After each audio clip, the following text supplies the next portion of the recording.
আমাদেরকে মেহেরবানি করে কেউ নতুন করে আর চোখ রাঙাবেন না। ফ্যাসিবাদের ভাষায় কেউ কথা বলবেন না, কথা বলবেন রাজনীতিবিদের ভাষায়। আমরা ওয়েলকাম করব, অভিনন্দন জানাবো, সমালোচনা করবেন, চুমু দেব, কিন্তু চোখ রাঙাবেন না মেহেরবানি করে। এই সংগঠন কারো চোখ রাঙানোর পরোয়া করে না। এক এক করে বাকি মজলুমদেরকে যেভাবে মুক্তি দিয়েছেন,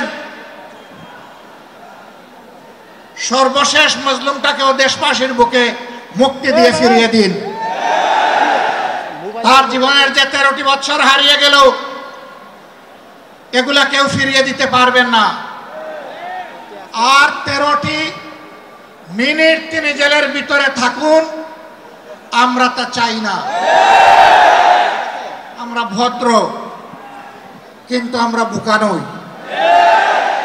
আমাদের ভদ্রতার এই উপহারকে কেউ যেন দুর্বলতা মনে না করেন।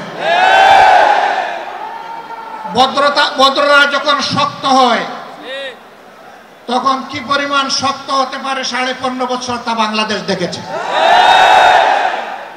আমি কারো কথা বলবো না, কে কি করেছেন, কোথায় আপোষ করেছেন করেন না, এটা আমার সাবজেক্ট না।